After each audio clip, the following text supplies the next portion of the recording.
โอเคสวัสดีบรรดาเพื่อนๆอยู่ในสุดวิดีโอนี้เราจะนำเสนอเกี่ยวกับการสมัครโฮสติ้งเนาะแล้วก็โดเมนสำหรับผู้ที่ให้บริการเว็บโฮสติ้งของสปปลาวเราก็คือปราศจากบ่ได้เว็บนี้ก็คือ hosting.forlau.com เนาะส่วนว่ารายละเอียดเพิ่มเติมบรรดาท่านสามารถติดต่อพัวพันเนาะทางบริษัทเพิ่นได้ซึ่งเพิ่นจะกำหนดรายละเอียดเนาะตามแต่ละเงื่อนไขสำหรับนี้เป็นบรรดาท่านใดที่ใส่รูปพ่อเป็นเบอร์เพจหรือว่าเป็นจุมดาเนาะก็ถือว่าสามารถสนับสนุนได้ส่วนอีกผู้ให้บริการหนึ่งเนาะที่ติดอันดับในปัจจุบันก็คือโฮสต์ของเนเบอร์ไลน์ที่ไทยเป็นผู้ให้การบริการเนาะแต่ถ้าหากบรรดาท่านทดลองในการสร้างและพัฒนาแต่อยากมีเว็บไซต์ของตัวเองออนไลน์เนาะเอาแนะนำเว็บของ v90.us เนาะที่เขาเจ้าให้โดเมนและโฮสติ้งแบบฟรีโดยไม่มีการเสียค่าใช้จ่ายใดๆเนาะโฮสติ้งเป็นหยังบรรดาท่านโฮสติ้งก็คือพื้นที่ให้บริการเว็บไซต์ส่วนว่าโดเมนเนาะโดเมนเนมก็คือชื่อเว็บไซต์ของเขานั่นเองเนาะฉะนั้นถ้าหากว่าคนอื่นบ่จักที่อยู่เว็บไซต์หรือว่าบ่รู้จักโดเมนเนมของเขาเจ้าก็บ่สามารถเข้ามาหาเว็บไซต์เราได้เนาะแต่ถ้าเรามีแต่โดเมนเราบ่มีโฮสติ้ง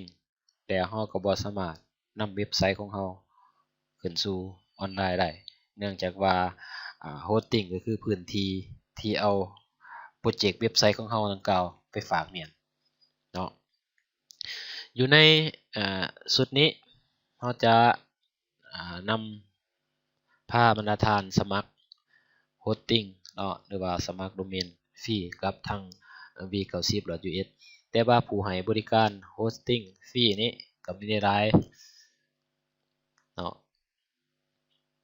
แต่ว่าเราต้องการอยากยกเอา v90 นี้ขึ้นมาให้บรรดาทานก็คือแบนด์วิดต์เนาะเขาจะให้อยู่100 กิกต่อเดือนพื้นที่เขาจะให้อยู่10 กิกสำหรับโฮสติ้งนี้เนาะราคาบ่มีเนาะ0จุดหรือว่า0สำหรับโดเมนเนาะ add on domain ได้อยู่10ลักษณะนี้เนาะกับบรรดาท่านก็ลองไปเช็คเบิ่ง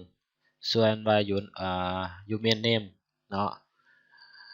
ก็คือสิ่งที่ลงท้ายชื่อเว็บไซต์ของเราจะใส่ตามใจเราบ่ได้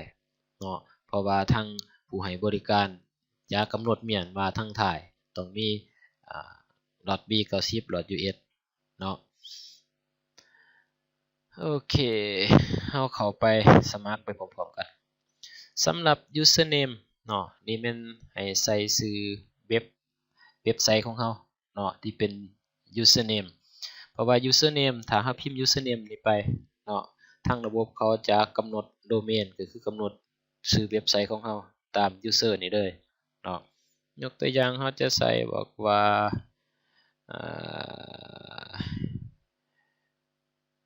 IT ขีดต่อเว็บไซต์ลักษณะนี้เนาะโอเคถ้าเราใส่ชื่อ username บอกว่า IT เว็บไซต์แสดงว่าชื่อเว็บไซต์ของเราอาจจะเป็น IT ขีดต่อเว็บไซต์ .v90.us ลักษณะนี้เป็นต้นส่วนรหัสผ่านก็คือให้เราใส่รหัสเนาะตามต้องการแต่ว่าสิ่งสำคัญก็คือเราต้องจื้อจำรหัสนี้เป็นอย่างดีเพราะว่าเราจะนำใส่รหัสดังกล่าวเข้าไปล็อกอินสู่ระบบเนาะการคุ้มครองส่วนอีเมลแม่นให้เราใส่ชื่ออีเมลของเราที่เราใส่เป็นปกติเพราะว่าทางระบบจะส่งรหัสผ่านส่งค่า FTP หรือว่าusername ที่ใส่ล็อกอินเข้าไปหาระบบcPanel เนาะไปคุ้มครองจัดการเกี่ยวกับฐานข้อมูลหรือว่า ค่า FTP ที่เราจะอัพเว็บไซต์ดังกล่าวขึ้นส่วน country เนาะให้เราเลือกที่อยู่ของเราในที่นี้เราอยู่ประเทศลาวก็คือเราเลือกเป็นลาวเนาะ auto install script ก็คือเราเลือกเป็นหยังบรรทัดตามที่บรรทัดได้พัฒนาขึ้นมาสำหรับเว็บไซต์ของบรรทัดถ้าว่าเราใส่ WordPress เนาะเราก็เลือกเป็น WordPress block แต่ถ้าเราไปใส่ Joomla เนาะเราก็เลือกเป็น Joomla หรือว่าเป็น Drupal ลักษณะนี้แต่ว่าในที่นี้เราจะเลือกเป็น Joomla CMS เพราะว่าเว็บไซต์ที่เราจะอัพขึ้นก็คือเป็นJoomla เนาะอยู่ในห้องของ Site Category นี่ให้เราเลือกเป็นpersonal ถ้าเป็นเว็บไซต์ของส่วนตัวหรือว่าส่วนบุคคลแต่ถ้าในลักษณะของธุรกิจก็คือเลือกเป็น business เนาะหรืออื่นๆตามเงื่อนไขของมาตรฐานเนาะใส่เนมปะส่วนของ security code ตัวนี้เป็นทางระบบจะให้เราพิมพ์รหัสโค้ดนี้เนาะเพื่อเป็นการยืนยันF19จากนั้นเม่นเลือก Register เพื่อเป็นการลงทะเบียนในน้ำใส่เนาะโอเคทั้งระบบจะแสดงความขอบใจเฮาที่เฮาได้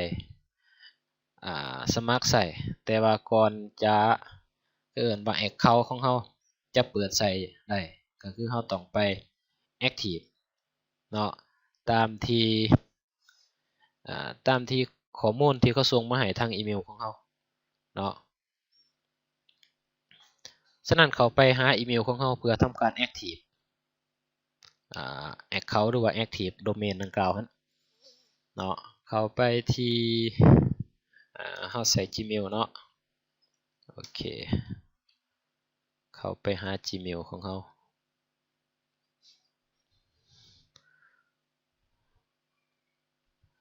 สำหรับผู้ให้บริการโฮสติ้งนี้ก็มีในหลายค่ายเนาะอิงตามมาตรฐาน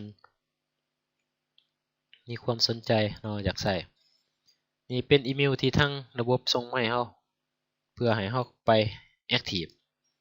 เนาะคลิกใส่อีเมลดังกล่าวเนาะเดี๋ยวสังเกตเห็นข้อความลิงก์ดังกล่าวนี้ที่ทางระบบส่งมาให้เนาะให้เฮา copy เอามุดลิงก์อยู่ในนี้เนาะ copy เดี๋ยวเปิดแท็บใหม่ขึ้นมาเดี๋ยววางใส่เนาะ enter บาทหนึ่งรอถ่าจนกว่าระบบจะทำการเช็คเบิ่งความถูกต้องเนาะแล้วก็ active username เนาะจะเป็นaccount username ของเราหรือว่าเกี่ยวกับโดเมนของเราเนาะจะทำการติดตั้งพวก Apache เข้าไปใส่ใน account ของเราเนาะเราถ่าแป๊บนึงแต่ใส่เวลาอิงตามความ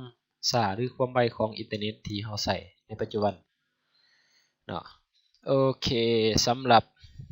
user account ของเราเนาะแม่นทางระบบได้ active ให้เราแล้วก็ถือว่าเปิดนำใส่ได้อย่างเป็นทางการโดยนำใส่เว็บฟรีเนาะโดยนำใส่เว็บฟรีอยู่ในทางระบบได้ส่งมาให้ก็คือ username ที่เขาไปหา cPanel เนาะใส่ในการจัดการเกี่ยวกับฐานข้อมูลของเราเนาะบรรณาธิการต้องจำตัวนี้ให้เป็นอย่างดีนอกจากนั้นจะมี SQL username เนาะเป็นชื่อที่ใส่ล็อกอินเข้าไปหาSQL หรือว่าเขาหาฐานข้อมูลตัวนี้จะเป็นโฮสต์เนาะส่วนว่าชื่อที่ใส่เข้าไปหา FTP ของเราก็คือจะเป็น b90 underscore เนาะตามทีนี้โฮสต์ก็แม่นเป็น FTP .v90.us เนาะเว็บไซต์ที่เราจะอัพขึ้นก็คือเป็น Joomla ส่วนนี้เป็นชื่อเว็บไซต์ของเราก็คือเป็น domain name ที่เราไล่มาทางระบบมาให้ it-website.v90.us เนาะสำหรับค่าใช้จ่ายแม่นทาง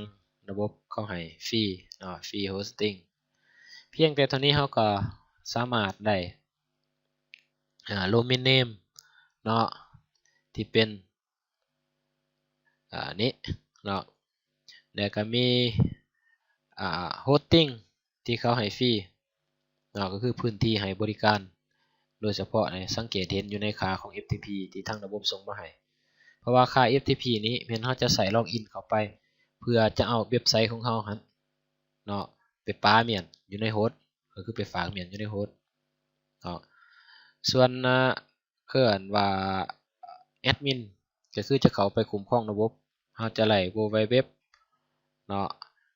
it-website.v90.us/administrator ก็คือเราเข้าไปคุ้มครองระบบ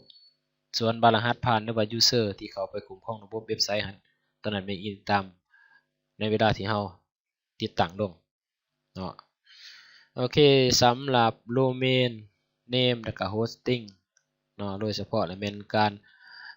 สมัครโดยใส่ฟรีเนาะ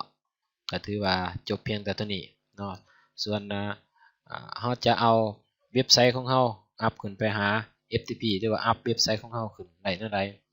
ตอนนั้นแม่นให้ติดตามชมอยู่ในวิดีโอสุดต่อไปเนาะขอขอบใจ